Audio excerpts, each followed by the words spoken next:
أشهد أن لا إله إلا الله وحده لا شريك له وأشهد أن محمدا عبده ورسوله أما بعد فأعوذ بالله من الشيطان الرجيم بسم الله الرحمن الرحيم الحمد لله رب العالمين الرحمن الرحيم مالك يوم الدين إياك نعبد وإياك نستعين اهدنا الصراط المستقيم صراط الذين أنعمت عليهم غير المغضوب عليهم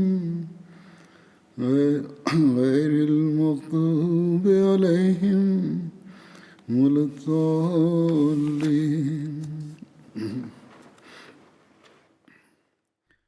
Ассаламу алейкум рахматуллахи ва баракатуху. Бисмиллахи рахмани рахим. Акыркы кутбада Азирети Али разияллаху анху тууралуу сөз болуп жаткан болчу. Бүгүн дагы ал тууралуу айтып берем. Азирети Али разияллаху анхунун диний тууганчылыгы тууралуу кезиккен рабаятка ылайык сүйүктүү пайгамбарыбыз Мухаммад саллаллаху алейхи вассалам 2 жолу Азирети Али разияллаху анхунун өзүнүн тууганы экенин айткан. Бир жолу сүйүктүү пайгамбарыбыз Мухаммад саллаллаху алейхи вассалам Меккеде мухажирлердин ортосунда диний тууганчылыкты курган. Анан Мединага көчүп баргандан кийин ал саллаллаху алейхи вассалам мухажирлер менен ансарлардын ортосунда диний тууганчылыкты орноткон. Ал эки учурда тең Азирети Али разияллаху анхуга мындай деп айткан: Анта ахи фид дунья валь ахирах. Сиз дүйнөдө жана акыретте мага бир тууган болосуз. Бир рабаятка ылайык пайгамбарыбыз саллаллаху алейхи вассалам Азирети Али ибн Абу Талиб разияллаху анху менен Азирети Сахл ибн Хунайф разияллаху анхунун ортосунда диний бир тууганчылык мамилесин түзгөн. Бул диний бир тууганчылык качан болгон? Тарыхта 2 жолу диний бир тууганчылык болгону айтылат. Ошентип Сахих Бухари аттуу хадис китепти чечмелегендердин бири Алама Кисталани мындай деп айтат: Бир тууганчылык 2 жолу болгон. Биринчи жолу хижраттан мурун Меккеде мухажирлердин ортосунда ал саллаллаху алейхи вассалам Азирети Абу Бакр разияллаху анху менен Азирети Умар разияллаху анхунун, Азирети Усман разияллаху анху менен Азирети Абдуррахман бин Аф разияллаху анхунун, Азирети Зубайр разияллаху анху менен Азирети Абдуллах бин Масуд разияллаху анхунун жана Азирети Али разияллаху анху менен өзүнүн ортосунда бир тууганчылыкты түзгөн. Андан кийин ал саллаллаху алейхи вассалам Мединага көчүп келгенде мухажирлер менен ансарлардын ортосундагы Азирети Анас ибн Малик разияллаху анхунун үйүндө бир тууганчылыкты орноткон. Ибн Саад ал саллаллаху алейхи вассалам 100 сахабанын ортосунда, башкача айтканда 50 мухажир менен 50 ансардын ортосунда тууганчылык мамилесин түзгөн деп баяндайт. Азирети Али разияллаху анху пайгамбарыбыз саллаллаху алейхи вассалам менен чогуу Бадр согушуна жана Табук согушунан башка бардык согуштарга катышкан. Табуктагы согушта пайгамбарыбыз саллаллаху алейхи вассалам аны үй бүлөсүн кароого дайындаган эле. Азирети Салаба ибн Абу Малик разияллаху анху, Азирети Саад ибн Убада разияллаху анху пайгамбарыбыз саллаллаху алейхи вассалам тарабынан ар дайым желек көтөрүп келгенин, бирок согуш убагы келгенде Азирети Али ибн Абу Талиб разияллаху анху желекти көтөрүп жүргөнүн баяндайт. Ушайра казаты 2 хижра жылдын Жамадиул Авал айында болгон. Тарых жана өмүр баян китептеринде бул салгылашуу Газва-и Ушайра аталышынан тышкары Зул Ушайра жана Затул Ушайра жана Усайра деп да аталат. Ушайра Хиджаздагы Янбу менен Зул Марванын ортосундагы жайгашкан бир чептин аты. Бул тууралуу кеңири түшүндүрүп Азирети Мырза Башир Ахмад Сахиб разияллаху анху мындай деп жазат: 2 хижра жылынын Жамадиул Авал айында Меккедеги Курайш уруусу тарабынан кандайдыр бир кабар алгандан кийин Ал саллаллаху алейхи вассалам бир топ мухажирлер менен Мадинадан чыгып, өзүнүн артында эмчектеш бир тууганы Абу Салма бин Абдул Асадты амир кылып дайындаган. Бул газатта пайгамбарыбыз саллаллаху алейхи вассалам бир нече жолу айланып өтүп, акыры деңиз жээгине жакын Ямбуга жакын жайгашкан Ушайра жергесине жетип барган. Ал жерде Курайштар менен согуш болбосо дагы, бирок пайгамбарыбыз саллаллаху алейхи вассалам Бану Мудлич уруусу менен келишим түзүп, андан кийин кайтып келген. Азирети Али разияллаху анху бул согушка катышкан болчу. Буга байланыштуу Муснат Ахмад ибн Ханбалдын риваяты төмөнкүчө.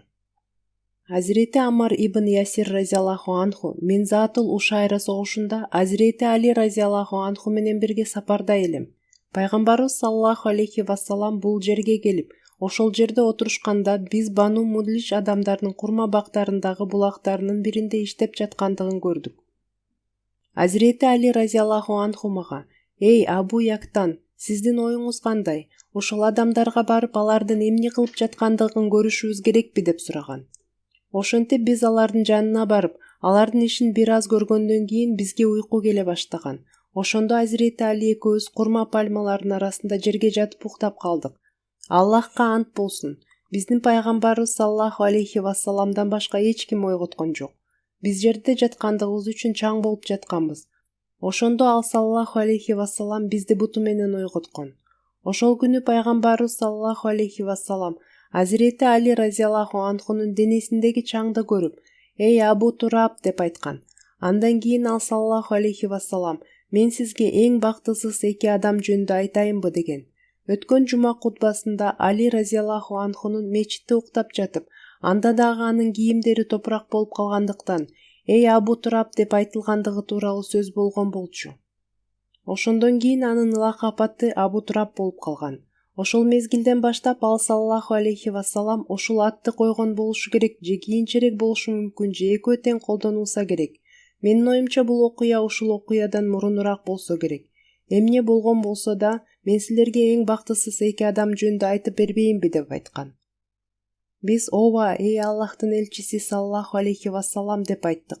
Ал саллаллаху алейхи вассалам: "Биринчи адам Салих алейхиссаламдын төөсүнүн буттары кесип салган Самут элинен болгон Ухаймир болчу. Экинчи: Эй Али, сакалың канга чылангычакты башыңа ура турган адам" деп айткан. Савван Бадрул Ула согушу 2-хижра жылынын Жумадиул Ахир айында болгон. Азирети Мырза Башир Ахмад Сахиб ал жөнүндө мындай деп жазган: Пайгамбарыбыз саллаллаху алейхи вассалам Ушайра согушунан Мединага кайтып келгенинде 10 күн боло элек болчу. Мекке аксакалдарынын бири Курз ибн Жабир Фехри Курайштан турган бир аскердик топ менен өтө куулук менен шаардан 3 эле чакырым алыстыкка жайгашкан Медина жайлоосуна капыстан кол салып, мусулмандардын төөлөрү жана башканы талап тоноп кеткен. Пайгамбарыбыз саллаллаху алейхи вассаламга бул жөнүндө кабар берилгенде, ал саллаллаху алейхи вассалам дароо Зайд ибн Хариса разияллаху анхуну өз артында амир кылып дайындап, бир топ мухажирлер менен алардын аркасынан Бадыр майданына жакын жайгашкан Сафван жергесине чейин кууп барган. Бирок ал качып кеткен. Бул жүрүш Бадрул Уула жүрүшү деп да аталат. Ушул согуштун учурунда пайгамбарыбыз саллаллаху алейхи вассалам Азирети Али разияллаху анхуга ак туу тартуулаган. Бадр согушу 2-хижра, башкача айтканда 623-жылдын март айында болгон. Ал жөнүндө жана анда Азирети Али разияллаху анху тууралуу мындай деп кезигет. Сүйүктүү пайгамбарыбыз саллаллаху алейхи вассалам Азирети Али, Азирети Зубайр, Азирети Саад бин Аби Вакас жана Азирети Басбас бин Амар разияллаху анхумду мушриктер жөнүндө кабар алуу үчүн Бадр булагына жөнөткөн. Алар Курайштын өз малдарын сугарып жаткандыгын көрүп, мушриктердин ушул тобун кармап, пайгамбарыбыз саллаллаху алейхи вассаламдын алдына алып келишкен. Бадр согушунда эки аскер бири-бирине каршы турганда, адегенде Рабиянын эки уулу Шайба, Утба жана Валид бин Утбах чыгып, согушка чакырышкан. Ошондо Бану Харис уруусунан болгон 3 ансар, башкача айтканда Афранын уулдары Муаз, Муаваз жана Ауф аларга каршы согушуу үчүн чыгышкан. Бирок пайгамбарыбыз саллаллаху алейхи вассалам мусулмандар менен мушриктердин ортосундагы биринчи согушка ансардын катышуусун жактырган эмес. Жок, ал саллаллаху алейхи вассалам өзүнүн агалаш балдары жана өз коомунун улуулугу ачыкка чыгышын каалаган. Ал саллаллаху алейхи вассалам ансарларга өздөрүнүн катарына кайтууну буйруган жана аларга мактоо сөздөрүн айткан. Андан кийин мушриктер: «Эй Мухаммад, биздин өзүбүздүн коомубуздан биз менен тең тайлаша ала тургандарын жибериңиз» деп суранышкан. Ошондо пайгамбарыбыз саллаллаху алейхи вассалам: «Эй Бану Хашим, тургула жана Аллахтын нурун өчүрүү үчүн жалган сөздөр менен келишкендерге каршы Аллах Таала пайгамбарыңарды жиберген акыйкат үчүн күрөшкүлө» деп айткан. Ошентип Азирети Хамза бин Абдул Мутталиб, Азирети Али бин Абу Талиб жана Азирети Убайда бин Харис разияллаху анхум ордунан туруп аларга жакындаганда Утба: «Силерди таанышыбыз үчүн бир нерсени сүйлөңүздөр» деп айткан. Анткени алардын башында туулга болгондуктан жүздөрү көрүнгөн эмес. Азирети Хамза: «Мен Хамза бин Абдул Мутталиб, Аллах жана анын элчиси саллаллаху алейхи вассаламдын арстанымын» деп айткан. Ошондо Утба: «Жакшы атаандаш бар экен, жана мен атаандаштардын арстанымын. Ал бул экөө ким?» деп сураган. Азирети Хамза: «Али ибн Абу Талиб жана Убайда ибн Харис разияллаху анхум» деп жооп берген. Утба: «Ооба, жакшы атаандаштар» деп айткан. Андан кийин ал Утба уулуна: «Эй Валид, тур» деп айткан. Ошентип Азирети Али разияллаху анху ага каршы чыгып, алар кылычтар менен чабыша башташкан жана Азирети Али разияллаху анху аны өлтүргөн. Ошондо Утба ордунан туруп, Азирети Хамза разияллаху анху ага каршы чыккан. Анан алар дагы кылычтар менен чабышкан. Азирети Хамза разияллаху анху аны өлтүргөн. Андан кийин Шайба туруп, Азирети Убайда бин Харис разияллаху анху ага каршы чыккан. Ал Азирети Убайда разияллаху анху ошол күнү пайгамбарыбыз саллаллаху алейхи вассаламдын сахабаларынын эң улуусу болгон Шайба Азирети Убайда разияллаху анхунун бутуна кылычтын мизин уруп, аны этине кирип, аны айрып жиберген. Ошондо Азирети Хамза менен Азирети Али разияллаху анхума Шайбага кол салып, аны өлтүрүшкөн. Кийинки рабаят 2 жыл мурунда айтылган. Мен бир бөлүгүн эскертем. Азирети Али разияллаху анху баян кылган дагы бир риваяты бар. Ал жерде мындай деп кезиген. Утба ибн Рабия, анын уулу жана бир тууганы чыгып, биз менен согушууга ким чыгат деп кыйкырышкан. Ошондо ансарлардын көптөгөн жигиттери ага жооп беришкен. Утба: «Силер кимсиңер?» деп сураган. Алар: «Биз ансарлардын катарындабыз» деп жооп кайтарышкан. Утба: «Биздин силер менен эч кандай ишибиз жок. Биз бөлөлөрүбүз менен гана согушууну көздөп жатабыз» деп айткан. Пайгамбарыбыз саллаллаху алейхи вассалам: «Эй Хамза, туруңуз, эй Али, туруңуз, эй Убайда бин Харис, алдыга чыккыла» деп айткан. Андан кийин Хамза разияллаху анху Утбаны көздөй чыккан. Азирети Али разияллаху анху: «Мен Шайбаны көздөй чыккам. Убайда разияллаху анху менен Валиддин ортосунда кагылышуу болуп, экөө бири-бирин катуу жарадар кылышкан. Андан кийин биз Валидге барып, аны өлтүрдүк жана Убайда разияллаху анхуну согуш талаасынан көтөрүп алып келдик» деп айтат. Азирети Али разияллаху анху Бадыр согушу жөнүндө мындай деп баяндайт. Ал согушта мусулмандарга караганда капырлар көп болушкан. Түнү бою пайгамбарыбыз саллаллаху алейхи вассалам кичпейилдик менен Аллахка жалынып жалбаруу жана дуа кылуу менен алектенип турган. Капырлардын аскерлери бизге жакын келип, биз алардын алдына тизилгенибизде күтүлбөгөн жерден кызыл төө минип, адамдардын арасын аралап бара жаткан бир кишини көрдүк. Анан пайгамбарыбыз саллаллаху алейхи вассалам: «Эй Али, эй Хамза, капырлардын жанында тургандарды чакырып, кызыл төө минген адам ким жана ал эмне айтып жаткандыгын сурагыла» деп айткан. Андан кийин пайгамбарыбыз саллаллаху алейхи вассалам: «Ал адамдардын арасында аларга жакшылык жөнүндө насаат айта алган адам бар болсо, анда ал кызыл төө минген адам» деген. Бул аралыкта Азирети Хамза разияллаху анху дагы келип калат. Ал келип капырларды согушуудан кайтарып жаткан киши Утба ибн Рабия экендигин айткан. Ага Абу Жахл: «Сен коркоксуң жана согушуудан коркуп жатасың» деп жооп берген. Утба толкунданып ага: «Бүгүн коркок ким экенин көрөбүз» деп айткан. Ошентсе да ал баары бир согушка катышкан.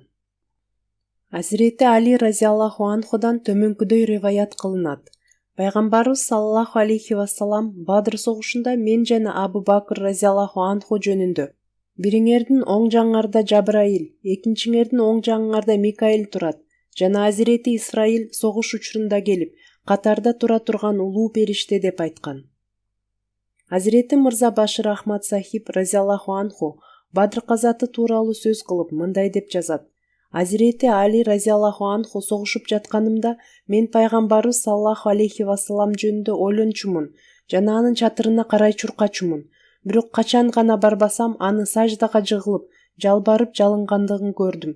Мен ал саллаллаху алейхи вассаламдын тилинен төмөнкүдөй сөздөр чыкканын уккам. Я хайю, я кайюм, я хайю, я кайюм. Эй менин тирүү Кудайым, эй Кудайым, мага өмүр берүүчү кожоюнум. Азирети Абу Бакр разияллаху анху анын ушул абалын көргөндө тынчы кетчү жана кээде чыдабай кетип: Эй Алланын элчиси саллаллаху алейхи вассалам, ата-энем сиз үчүн курман болушсун, сарсанаа болбоңуз. Алла Таала өз убадаларын сөзсүз аткарат деп койчу. Бирок буга карабай ал саллаллаху алейхи вассалам өзгүлтүксүз дуа кыла берген жана дуа менен алектенип Аллахтын убадалары кээде шарттуу болот деп корккон. Хижранын 2-жылы Азирети Фатима разияллаху анхага үйлөнгөн. Азирети Али разияллаху анху пайгамбарыбыз саллаллаху алейхи вассаламдын алдына барып, Азирети Фатима разияллаху анханын колун сураган. Аны пайгамбарыбыз саллаллаху алейхи вассалам кубаныч менен кабыл алган. Азирети Анас разияллаху анху, Азирети Абу Бакр разияллаху анху, андан кийин Азирети Умар разияллаху анхунун экөө тең пайгамбарыбыз саллаллаху алейхи вассаламдын алдына келип, андан Азирети Фатима разияллаху анхага үйлөнүүсүн өтүнүшкөн. Бирок пайгамбарыбыз саллаллаху алейхи вассалам унчуккан эмес жана аларга эч жооп берген да эмес. Азирети Али разияллаху анху мен пайгамбарыбыз саллаллаху алейхи вассаламдын алдына барып, Азирети Фатима разияллаху анханы мага үйлөнтөсүзбү деп суранганмын деп баяндайт. Ал саллаллаху алейхи вассалам сизде махр үчүн бир нерсе барбы деп сураган. Менде ат жана соотум бар деп жооп бергем. Ал саллаллаху алейхи вассалам ат сизге керек, бирок соотуңузду сатыңыз деп айткан. Ошентип мен соотумду 480 дирхамга сатып, махр даярдаганмын. Кээ бир адамдар каалагандай махрды белгилей бергиле, анан аны беребизби же бербейбизби көрөбүз дешет. Бирок бир рабаятта мындай деп кезигет. Пайгамбарыбыз саллаллаху алейхи вассалам алгач махрды камдагыла деп айткан. Бул дароо төлөнүлө турган акы-укук деген маани бар. Кээ бир адамдар мага биздин аялдарыбыз бизден махрды сураганга чейин жыргап куунап, жакшы эле жашап жатканбыз. Бирок качан аялдарыбыз махрды талап кылышканда, биздин ортобузда чыр чыгып, ажырашканга чейин бардык деп жазышат. Эгер алар талап кылышса, анда бул алардын укугу. Ошол эле учурда бериш керек. Эгер берилбесе, анда уруш башталат. Бул дурус эмес. Анан талак жана ажырашуу учурунда төлөнүшү керек. Чындыгында махрдын талак же ажырашууга эч кандай тиешеси жок. Кыскасы рабаятта мындай деп кезигет. Азирети Али разияллаху анху бул соотту Азирети Усман разияллаху анхуга саткан. Азирети Усман разияллаху анху сооттун баасын төлөп, соотту дагы кайтарып берген. Азирети Али разияллаху анху мен ал акчаны алып келип, пайгамбарыбыз саллаллаху алейхи вассаламдын этегине салып койдум дейт.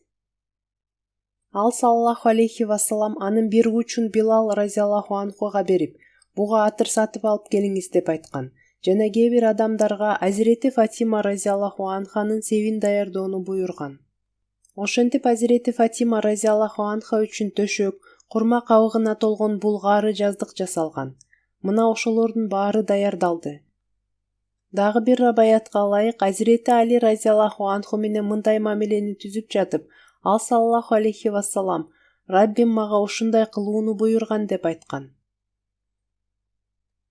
Кыз узатуудан кийин пайгамбарыбыз саллаллаху алейхи вассалам Азирети Али разияллаху анхуга Фатима сага келгенде мен келмейинче аны менен эч сүйлөшпөңүз деп айткан. Ошентип Азирети Фатима разияллаху анха Азирети Умми Айман разияллаху анху менен келип, үйдүн бир бөлүгүндө отурган. Мен анын карама-каршы жагында отурганмын. Анан пайгамбарыбыз саллаллаху алейхи вассалам келип, менин иним ушул жердеби деп сураган. Умми Айман, сиздин иниңизби, а сиз ага кызыңызды үйлөндүрдүңүзбү деп сураган.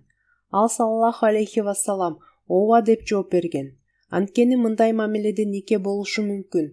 Али разияллаху анху ал саллаллаху алейхи вассаламдын бир тууганы эмес болчу. Ал саллаллаху алейхи вассалам ичкери кирип, Азирети Фатима разияллаху анхаға «Маға су алып келіңіз» деген. Ал разияллаху анха тұрып, үйінде тұрған идишке су алып келеді.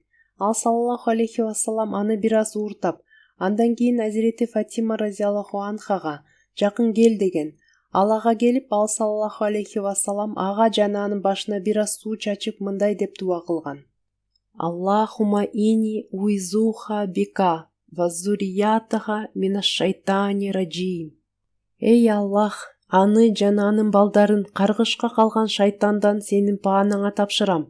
Андан кейін ал саллаллаху алейхи вассалам маға екінші тарабаң менен бурул деген. Ал бурулғанда ал саллаллаху алейхи вассалам анын далысынын ортосуна суу чачкан. Андан кейін ал саллаллаху алейхи вассалам Азирети Али разияллаху анхуға дагы ушундай кылган. Азирети Али разияллаху анхуға үй бүлөңө Аллахтын аты жана берекеси менен бар деп айткан. Ушул сыяктуу эле Азирети Али разияллаху анхудан төмөндөгүдөй рабаят кылынат. Пайгамбарыбыз саллаллаху алейхи вассалам бир идиштен даарат алган. Анан бул сууну Азирети Али разияллаху анхуга жана Азирети Фатима разияллаху анхага чачып мындай деп дуа кылган. Аллахума барик фихима ва барик лахума фи шамлихима. Эй Аллах, экөөсүнө береке бергин жана экөөнүн кошулушуна береке бергин.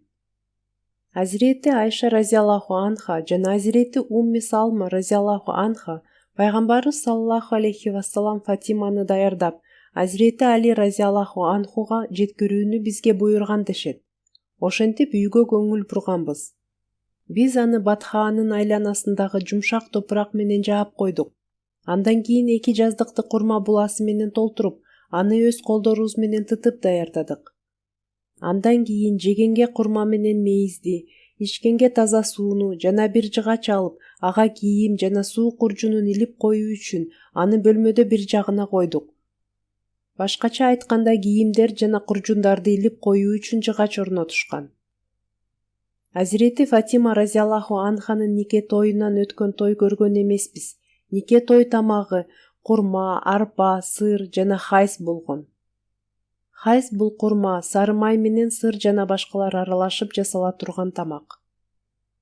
Азирети Асма бинт Умайс разияллаху анха ал доордо мындай нике той тамагынан өткөн нике той тамагы болгон эмес деп айтат. Азирети Фатима разияллаху анха менен Азирети Али разияллаху анхунун үйлөнгөндүгү жөнүндө кененирээк эскерип, Сират Хатамун Набиин китебинде мындай деп жазылган. Азирети Фатима разияллаху анха пайгамбарыбыз саллаллаху алейхи вассаламдын Азирети Хадижа разияллаху анхадан төрөлгөн балдарынын эң кеңжеси жана ал саллаллаху алейхи вассалам өз балдарынын арасынан Азирети Фатима разияллаху анханы баарынан баалачу жана өзүнүн жеке сапаттарынан улам ал ушул өзгөчө сүйүүгө татыктуу болчу. Ал ошондо 15 жашта болчу жана никеге туруу үчүн жуучулар келе баштаган. Баарынан мурун Азирети Абу Бакр разияллаху анху Азирети Фатима разияллаху анханын колун сураган. Бирок пайгамбарыбыз саллаллаху алейхи вассалам андан кечирим сурап, ага макулдугун берген эмес. Андан кийин Азирети Умар разияллаху анха сураган. Бирок анын өтүнүчү да кабыл алынган эмес. Андан кийин бул эки аксакал пайгамбарыбыз саллаллаху алейхи вассаламдын ой ниети Азирети Али разияллаху анху тууралуу экендигин түшүнүшүп, Азирети Али разияллаху анхуну Фатима разияллаху анханын колун суроого үндөшкөн. Буга чейин каалап, бирок уялганынан унчукпай жүргөн Азирети Али разияллаху анху дароо пайгамбарыбыз саллаллаху алейхи вассаламдын алдына келип, Фатима разияллаху анханын колун сураган. Экинчи жагынан пайгамбарыбыз саллаллаху алейхи вассаламга Азирети Фатима разияллаху анхунун Азирети Али разияллаху анхуга турмушка чыгуу керек экендиги тууралуу Кудайдан вахий аян аркылуу ишарат берилген болчу. Ошентип Азирети Али разияллаху анху өзүнүн өтүнүчүн айтканда пайгамбарыбыз саллаллаху алейхи вассалам мен бул тууралуу Кудайдан ишарат алгам деп айткан. Анан ал саллаллаху алейхи вассалам Азирети Фатима разияллаху анхадан сураганда, ал уялганынан унчуккан эмес. Бул деле макулдуктун бир түрү болгон. Ошондуктан пайгамбарыбыз саллаллаху алейхи вассалам мухажирлер менен ансарлардын бир тобун чогултуп, Азирети Али разияллаху анху жана Азирети Фатима разияллаху анханын никелерин кыйган. Бул хижранын 2 жылынын башында же ортосунда болгон окуя. Анан Бадр согушу аяктагандан кийин кыязы 2 хижра жылынын Зулхижжа айында үйлөнүү тоюн өткөрүүнү сунушташкан. Жана пайгамбарыбыз саллаллаху алейхи вассалам Азирети Али разияллаху анхуну чакырып, сенде махыр төлөө үчүн бир нерсе барбы деп сураган. Бул бакча окуясы өткөн кутбада айтылган. Ал ушул нике тою окуясынан мурун болгон. Мен туура айткан элем. Азирети Али разияллаху анхуну чакырып, махыр төлөө үчүн бир нерсе барбы деп сураган. Азирети Али разияллаху анху: "Эй Алланын элчиси, менде эч нерсе жок" деп жооп берген. Ал саллаллаху алейхи вассалам: "Ошол күнү башкача айтканда Бадр олжолорунан мен берген соот эмне болду" деп сураган. Азирети Али разияллаху анху: "Ал бар" деп жооп берген. Ал саллаллаху алейхи вассалам: "Макул, ошону эле алып кел" деген. Ошентип бул соот 480 дирхамга сатылган. Жана пайгамбарыбыз саллаллаху алейхи вассалам тойдун чыгымдарын ошол суммадан камсыз кылган. Пайгамбарыбыз саллаллаху алейхи вассалам Азирети Фатима разияллаху анхага берген себеби бул саймалуу шишеп, кургак курма жалбырактары менен толтурулган булгары төшөк жана суу куржуну болгон. Дагы бир рабаят боюнча ал саллаллаху алейхи вассалам сеп катары Азирети Фатима разияллаху анхага жаргылчак да берген. Ал буюмдар камсыздалып бүткөндөн кийин турак жайын камдоо тынчсыздандырган. Азирети Али разияллаху анху ушул убакытка чейин пайгамбарыбыз саллаллаху алейхи вассалам менен мечиттин кайсы бир бөлмөсүндө жашаган окшойт. Бирок үйлөнгөндөн кийин күйөөсү менен айылы жашай турган өзүнчө үй болушу керек болчу. Ошентип пайгамбарыбыз саллаллаху алейхи вассалам Азирети Али разияллаху анхуга экөөңөр жашай турган үй табууну буйруган. Азирети Али разияллаху анху убактылуу бир үй тапкан жана ага келип Азирети Фатима разияллаху анха жашаган. Ошол эле күнү кыз узатылгандан кийин пайгамбарыбыз саллаллаху алейхи вассалам алардын үйүнө барып, суу сурап, ага дуа кылган. Анан төмөндөгүдөй сөздөрдү окуп, ошол сууну Азирети Фатима разияллаху анха жана Али разияллаху анхуга чачкан. Аллахума барик, фихима ва барик, алейхима ва барика ляхума насляхума. Эй Алла, экөөсүнүн ортосундагы мамилени берекелүү кылгын, жана башка адамдар менен түзүлө турган мамилесине да береке бергин. Алардын урпактарына да батасын бергин. Андан кийин ал саллаллаху алейхи вассалам ушул жаңы түгөйлөрдү жалгыз калтырып кеткен. Кийин бир күнү пайгамбарыбыз саллаллаху алейхи вассалам Азирети Фатима разияллаху анханын үйүнө барганда, Азирети Фатима разияллаху анха ал саллаллаху алейхи вассаламдан Хариса бин Нуман Ансари разияллаху анхунун бир нече үйү бар экендигин айтып, андан бир үй бошотуп берүүсүн сурап берүүнү суранган. Ал саллаллаху алейхи вассалам буга чейин ушунча көп үйдү биздин жыргалчылыгыбыз үчүн бошотуп берген. Эми андан дагы суроодон уялып жатам деген. Хариса разияллаху анху кандайдыр бир жол менен бул жөнүндө билип калганда, ал шашылып пайгамбарыбыз саллаллаху алейхи вассаламга барып: "Эй Аллахтын элчиси саллаллаху алейхи вассалам, менин колумдагы нерселердин бардыгы пайгамбарыбыз саллаллаху алейхи вассаламдыкы. Алланы күбө кылып айтам, сиз менден кабыл алганыңыз нерсе менде бар нерсеге караганда мени көбүрөөк кубандырат" деп айткан. Андан кийин ушул чын ыкластуу сахаба үйлөрүнүн бирин бошотуп сунуштаган жана ал жерге Азирети Али разияллаху анху менен Азирети Фатима разияллаху анха көчүшкөн. Азирети Али разияллаху анху менен Азирети Фатима разияллаху анха орчулугу жана жакырчылыгына карабастан, алар карапайымдык жана шүгүрчүлүктүн үлгүсүн көрсөтүшчү. Мисалы хадистерде Азирети Али разияллаху анхунун мындай деп айткандыгы кезигет. Азирети Фатима разияллаху анха жаргылчакты иштетип жатып, колунда чоор пайда болгондугу тууралуу арызданып, пайгамбарыбыз саллаллаху алейхи вассаламга кээ бир туткундар келгенде, пайгамбарыбыз саллаллаху алейхи вассаламга барып, бирок ал саллаллаху алейхи вассаламды үйүндө жок экенин билгенден кийин Азирети Фатима разияллаху анха Азирети Айша разияллаху анха менен жолугуп, ага эмне максаты менен келгенин айтып берген. Пайгамбарыбыз саллаллаху алейхи вассалам келгенде Азирети Айша разияллаху анха Азирети Фатима разияллаху анханын ага келгенин айткан. Азирети Али разияллаху анху мындай деп айтат: Пайгамбарыбыз саллаллаху алейхи вассалам биз жатып алганыбызда келген.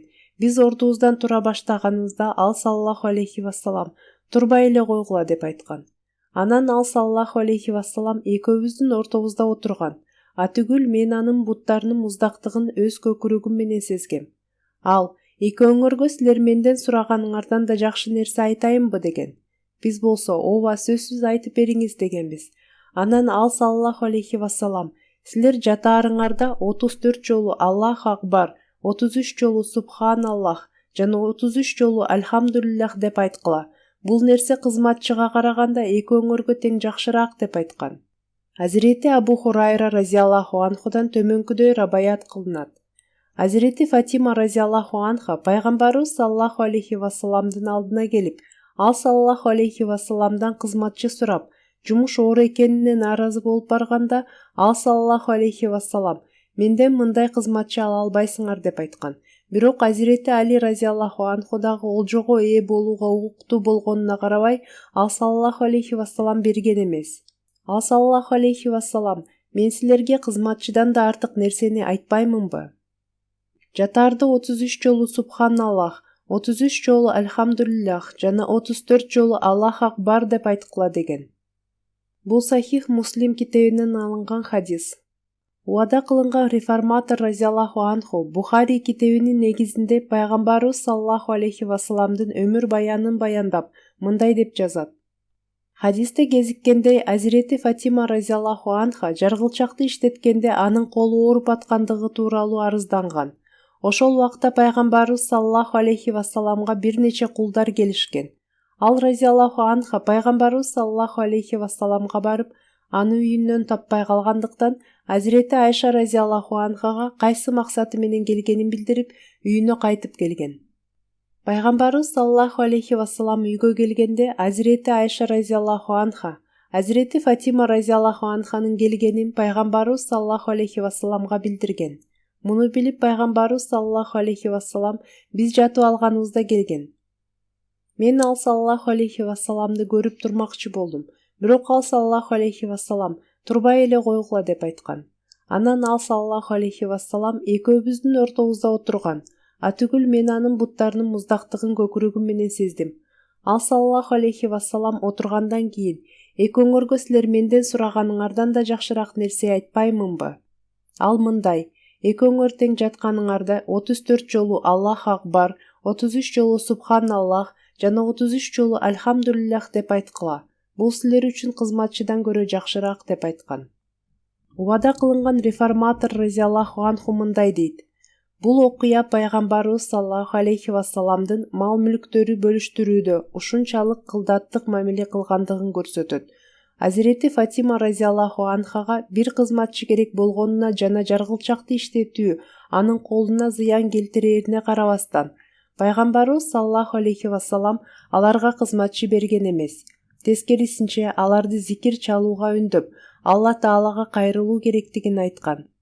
Эгер ал саллаллаху алейхи вассалам кааласа, Азирети Фатима разияллаху анхага бир кул берип койсо болот эле. Анткени пайгамбарыбыз саллаллаху алейхи вассаламга бөлүштүрүү үчүн келген мал-мүлктөр сахабалардын арасында бөлүштүрүлүшү керек эле. Жана Азирети Али разияллаху анху менен Азирети Фатима разияллаху анха дагы акылуу болушкан. Бирок пайгамбарыбыз саллаллаху алейхи вассалам этияттык менен мамиле кылган жана ошол мал-мүлктөрдөн жакындарына жана туугандарына бергиси келген эмес. Анткени кийинки муундар андан кандайдыр бир натыйжа чыгарып алуулары жана падышалар элдин мал-мүлктөрүн өзү үчүн адал, мыйзамдуу деп эсептеп алуулары мүмкүн эле. Ошентип этияттык кылып, ал саллаллаху алейхи вассалам ошол учурда бөлүштүрүлүү үчүн өзүнө келген кулдар менен күндөрдүн бирин да берген эмес. Бул жерде айта кетчү дагы бир нерсе. Аллах Таала ошол мал-мүлктөрдөн ал саллаллаху алейхи вассаламга жана ал саллаллаху алейхи вассаламдын жакындарына үлүшүн белгилеп койгон. Жана ал саллаллаху алейхи вассалам алардан сарптап, жакындарына да берчү. Ооба, ал саллаллаху алейхи вассаламга бир нерсе бөлүнүп келбесе, аны такыр коротпой эле жана эң жакын туугандарына да бербейт эле. Дүйнө байтул маалды, казынаны мындай коргогон бир падышаны мисал келтире алабы? Эгерде кандайдыр бир мисал табылса, ушул ыйык инсан саллаллаху алейхи вассаламдын жолдоочуларынан гана, антпесе башка диндер анын мисалын көрсөтө алышпайт. Азирети Али ибн Абу Талиб разияллаху анхудан төмөнкүдөй рабаят кылынат. Алланын элчиси саллаллаху алейхи вассалам бир күнү кечинде кызы Азирети Фатима разияллаху анха менен менин жаныма келип, экөөңөр намаз окубайсыңарбы деп сураган. Мен, эй Алланын элчиси саллаллаху алейхи вассалам, биздин жандарыбыз Кудайдын колунда, ал бизди ойготкусу келгенде бизди ойготот деп жооп бердим. Ал саллаллаху алейхи вассалам мага эч жооп бербей, кайра кайтып кеткен. Бул жерде тахаджуд намазы тууралуу сөз болуп жатат. Башкача айтканда, тахаджуд намазын окубасак, тахаджуд убагында көзүбүз ачылбаса, анда бул Алланын каалоосу. Эгерде Алла бизди ойготкусу келсе ойготот, жана бизди ойготкондо биз окуп алабыз. Пайгамбарыбыз саллаллаху алейхи вассалам эч нерсе айтпай, кайра кайтып кеткен. Анан мен ал саллаллаху алейхи вассалам кайтып бара жатканда өзүнүн сандарына чаап, төмөндөгүдөй сөздөр айтып жатканын уккам. Ваканаль инсану аксара шайин жадалян. Чынында бардык нерселерден көрө адам эң урушчаак. 18-сүрө 55-аят. Убада кылынган реформатор разияллаху анху бул окуяны баяндап мындай дейт. Бир жолу ал саллаллаху алейхи вассалам күйөө баласы Азирети Али разияллаху анху жана кызы Азирети Фатима разияллаху анханын үйүнө барып, тахаджуд намазын окуйсуңарбы деп сураган. Башкача айтканда түн ортосунда окулган намаз. Азирети Али разияллаху анху: эй Алланын элчиси саллаллаху алейхи вассалам, биз окуганга аракет кылабыз. Бирок кандайдыр бир убакта Аллах Тааланын каалоосу астында көзүбүз ачылбаганда тахаджуд намазын окубай калабыз деп жооп берген. Ал саллаллаху алейхи вассалам тахаджуд намазын окугула деп туруп үйүн көздөй басып кеткен жана жолдо кайра мындай деп кете берген. Ваканаль инсану аксара шайин жадалян. Бул ыйык Курандын аяты. Ал адам көп учурда өз катасын мойнуна алгысы келбейт жана күнөөсүн ар кандай жүйөлөр менен жашырат деген маанини билдирет. Мунун мааниси Азирети Али разияллаху анху менен Азирети Фатима разияллаху анха кээде биз да ката кетиребиз дегендин ордуна, эмне үчүн алар Аллах Таала биздин ойгонбошубузду каалаганда биз уктай беребиз дешти жана эмнеге өздөрүнүн катасын Аллах Таалага таандык кылышты. Убада кылынган реформатор разияллаху анху бул окуяны кененирээк баяндайт. Азирети Али разияллаху анху баяндаган окуясынан далилденгендей, бир жолу Азирети Али разияллаху анху ал саллаллаху алейхи вассаламга кандайдыр бир талашып тартышуу чыгарчуда ыкмада жооп кайтарганда, ал саллаллаху алейхи вассалам ачуулануу же таарынууну билдирүүнүн ордуна ушунчалык кылдат бир стилди тандаган. Азирети Али разияллаху анху өмүрүнүн акыркы күндөрүнө чейин анын таттуусунан рахат алып жаткан болушу керек жана алган рахаты аны акы укугу болчу.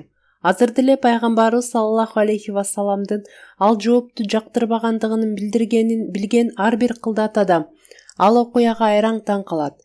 Азирети Али разияллаху анху мындай деп айтат. Бул Бухари китебинин хадиси. Пайгамбарыбыз саллаллаху алейхи вассалам бир жолу кечинде мага жана Алланын элчиси саллаллаху алейхи вассаламдын кызы болгон Фатимату Захра разияллаху анхага келип, силер тахаджуд намазын окуйсуңарбы деп сураган. Мен, эй Алланын элчиси саллаллаху алейхи вассалам, биздин жандарыбыз Аллах Тааланын колунда жана ал каалаган учурда бизди ойготот деп жооп бердим. Ал саллаллаху алейхи вассалам муну уккандан кийин кайра кетип калган жана мага эч нерсе деп айткан эмес. Ошондо мен ал саллаллаху алейхи вассаламдын аркасына бурулуп туруп, өз сандарын чаап, адам көп учурда талашып тартыша берет деп айтып жатканын уккам. Аллах, ал саллаллаху алейхи вассалам Азирети Али разияллаху анхуга мындай жооп бербешин керек болчу деген нерсени кандай кылдаттык менен түшүндүргөн. Эгерде башка бирөө болгондо ал менин позициямды жана статусумду карачы, анан өз жообуңду карачы, менин сөзүмдү ушундай жол менен четке кагууга укугуң бар беле деп дароо талашып тартыша баштамак. Же болбосо жок дегенде адам аргасыз жана анын бардык иш-аракеттери Аллах Тааланын колунда. Ал каалагандай кылдырат, кааласа намаз аткарууга мүмкүнчүлүк берет, кааласа бербейт деп айтканың туура эмес деген талкууну баштамак. Ошондой эле зордук зомбулук маселеси ыйык Куранга каршы келет. Демек, бирок ал саллаллаху алейхи вассалам бул эки ыкманын бирин да колдонгон жок. Ал разияллаху анхуга ачууланган да эмес. Талашып тартышып жатып, Азирети Али разияллаху анху айткан сөзүнүн ката экенин да көрсөтүп берген эмес. Жок, ал саллаллаху алейхи вассалам бир жакка барып, адам баласы өтө кызык, ар кандай маселеде тигил же бул жагынан өзүнүн пайдасына чыгып талаш тартышты баштайт деп, анын жообуна айраң таң калгандыгын билдирген. Чындыгында ал саллаллаху алейхи вассаламдын айткандары өз ичинде ушунчалык кеп пайдалар камтыган. Анын ондон бирине дагы жүздөгөн башка талкуулар менен жетүүгө мүмкүн эмес болчу. Бул хадистен биз пайгамбарыбыз саллаллаху алейхи вассаламдын адеп ахлактарынын ар кандай жактарын чагылдырган көп нерселерди билебиз жана аларды ушул эле жерде эскерүү туура болот.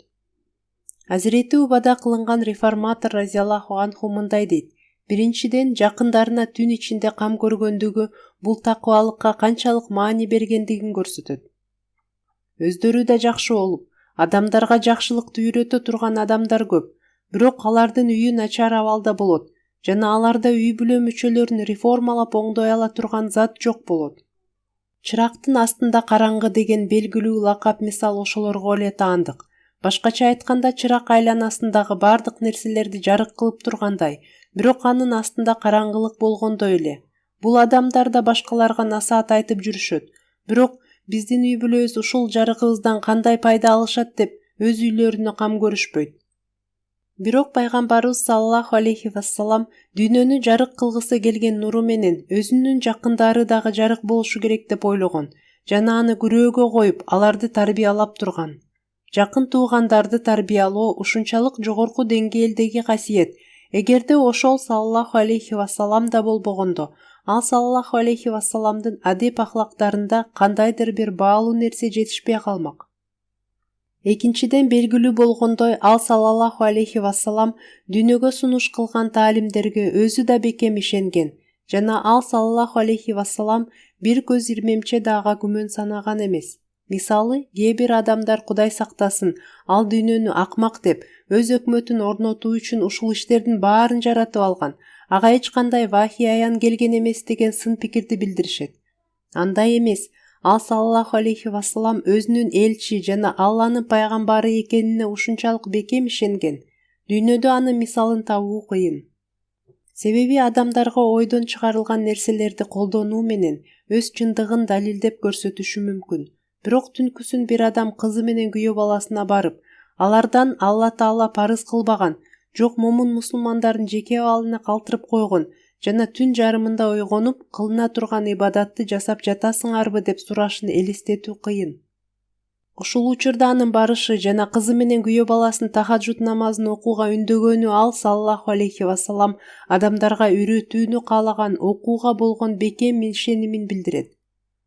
Болбосо таалимге баш ийүү бирдей экендигин билген жалганчы адам балдарына мындай жашыруун мезгилде ушул таалимди карманууга насаат кыла албайт.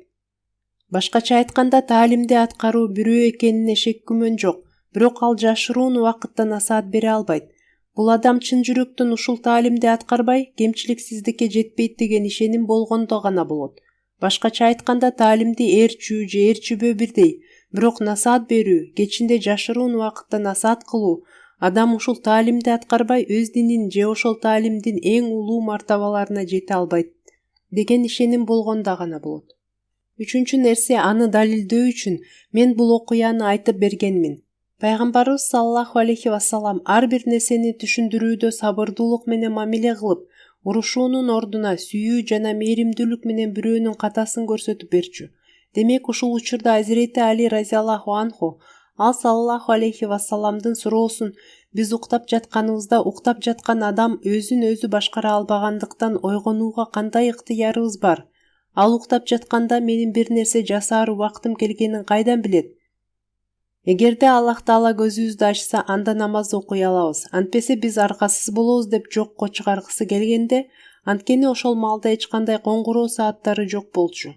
Пайгамбарыбыз саллаллаху алейхи вассалам муну угуп, таң калышы керек болчу. Анткени пайгамбарыбыз саллаллаху алейхи вассалам жүрөгүндөгү ыйман эч качан тахаджуд убактысы өтүп кетип, ал саллаллаху алейхи вассалам билбей калчудай даражада ушунчалык кайдыгер мамиле жасоого жол бербейт эле. Ошондуктан ал саллаллаху алейхи вассалам башка тарапка бурулуп, адам сөзгө кулак салбай, талашып кетет деп гана айткан. Башкача айтканда, келечекте мындай шылтоолорду айтпай, убакытты текке кетирбөөгө аракет кылууңар керек. Демек, Азирети Али разияллаху анху: "Мен ошол окуядан кийин тахаджуд намазын эч калтырган жокмун" деп айтат. Бул тууралуу сөз дагы бүтө элек. Кудай буйрса, келечекте дагы бул жөнүндө сөз болот.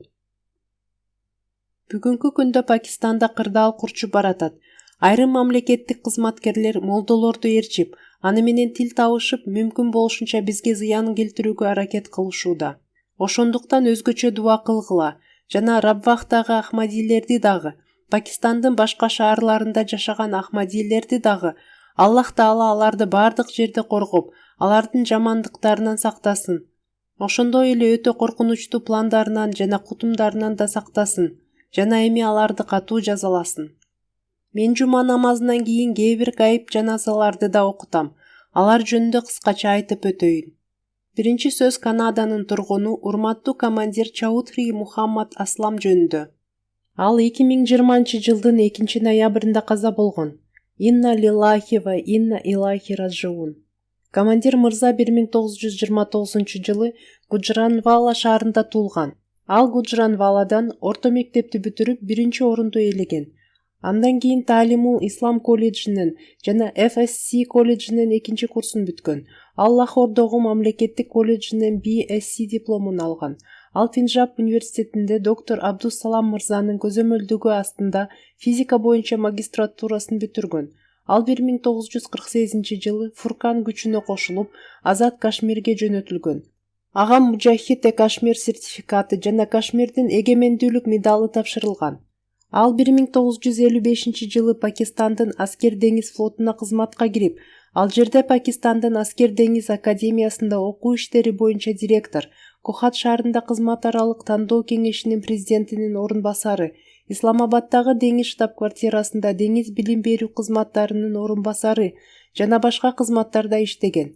Маркум билим берүү тармагында деңиз флотунун жаңы мектептерин жана колледждерин ачууну пландаштырууда, ошондой эле деңиз университетин түзүүдө негизги роль ойногон.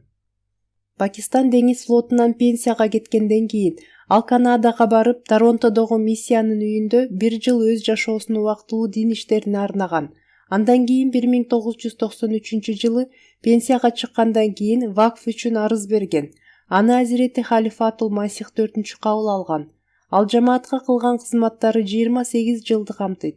Бул убакыттын ичинде маркум кыймылсыз мүлк катчысы, Ришта Ната байланыштар катчысы, миссия үйүнүн кошумча катчысы жана гомеопатия клиникасынын жардамчысы сыяктуу кызматтарды аркалай алган. Маркум абдан момун жана жумшак сүйлөгөн адам эле. Ал баарына боорукерлик менен мамиле кылган. Намазды калтырбай аткарчу. Халифат менен өзгөчө мамиледе жана сүйүүдө болгон. Өмүрүн динге арнагандан кийин ал ар бир көз ирмемди жамаатка кызмат кылууга жумшоого бүт күчүн жумшаган. Ал бир топ убакыттан бери катуу ооруп келген, бирок айыккан сайын миссия үйүнө келип, дин кызматына акырына чейин жигердүү катышкан.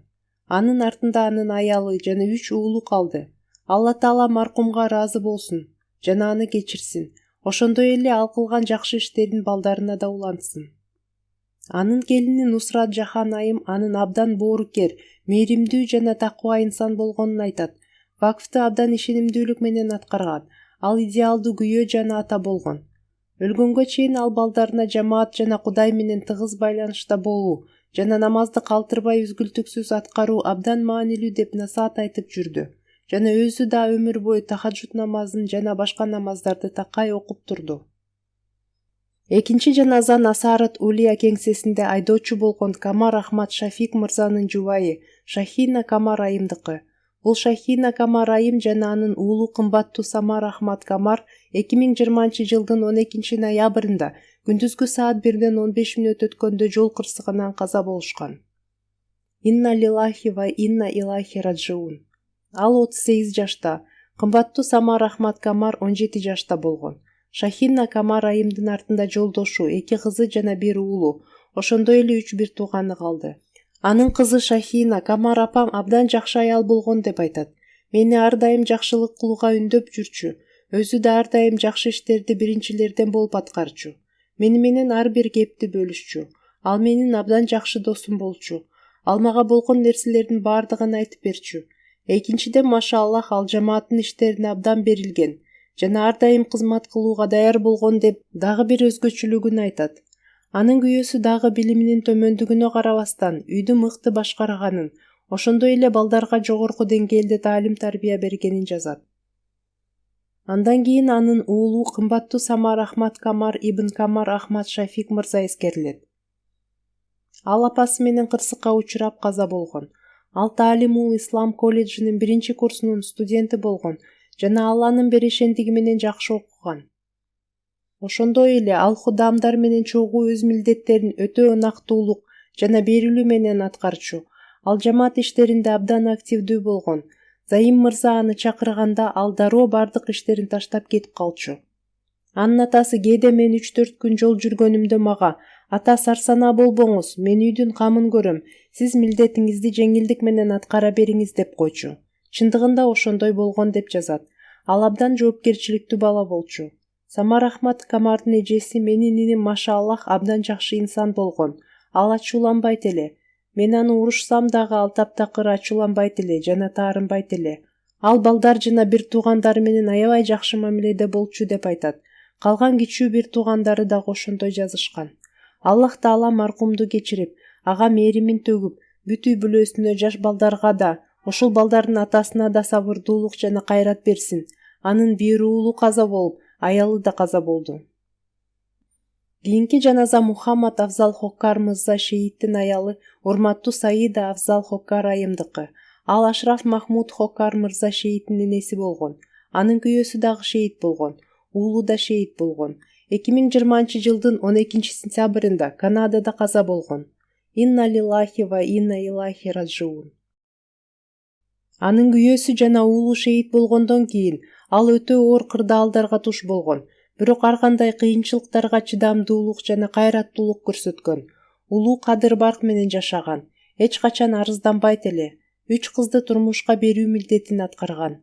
Бир нече жыл мурун ал дагы бир жаш уулу Асиф Махмуд Хоккардын күтүлбөгөн жерден каза болгондо аябай сабырдуулук көрсөткөн. Бул учурда дагы ал өтө чыдамдуулук жана сабырдуулук үлгүсүн көрсөткөн. Ал бардык жакындарына сүйүү менен мамиле кылуучу инсан болгон. Ал меймандос болчу. Ал жакырларга камкор болчу. Халифат менен берилгендик, урматтоо жана сүйүү байланышында болгон. Жамаат тарабынан жарыяланган кыймылдарга катышкандардын алдыңкысы болчу. Ал өмүр бою ата-энесинин шейит кеткен жолдошу жана уулунун ошондой эле үй бүлөсүнөн болгон башка аксакалдардын атынан кайрымдуулук иштерин жасап келген. Анын ата-энеси урматтуу мырза Фазал Карим сахиб жана Сугра бегам айым ислам жана ахмадиятка берилгендерден болушкан. Ал чыгыш Лондондо жашаган мырза Мужиб Ахмад менен мырза Фазлур Рахмандын улуу эжеси болгон. Лахордун тургуну Мубарак Хоккар мырзанын улуу жеңеси болгон. Мубарак Сиддики мырзанын чоңта эжеси болгон. Маркум айым Аллах Тааланын берешендиги менен мусия болгон. Анын артында уулу урматтуу Билал Ахмад Хоккар мырза жана 3 кызы Таиба Курайши, Тахира Маджид жана Самина Хоккар калды. Алла Таала маркумдун даражаларын көтөрсүн. Кечиримдүүлүк жана раямдуулук менен мамиле кылсын. Ошондой эле ушул балдарга да энесинин жакшы иштерин улантуусуна күч-кубат берсин. Амин.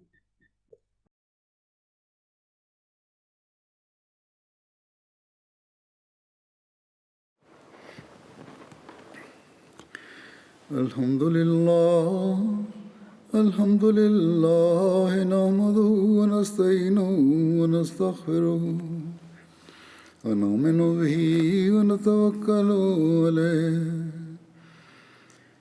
ونعوذ بالله من شرور أنفسنا ومن سيئات أعمالنا من يهده الله فلا مضل له ومن يضلله فلا هادي له ونشهد أن لا إله إلا الله ونشهد أن محمدا عبده ورسوله عباد الله رحمكم الله إن الله يأمر بالعدل والإحسان وإيتاء ذي القربى وينهى عن الفحشاء والمنكر والبغي يعظكم لعلكم تذكرون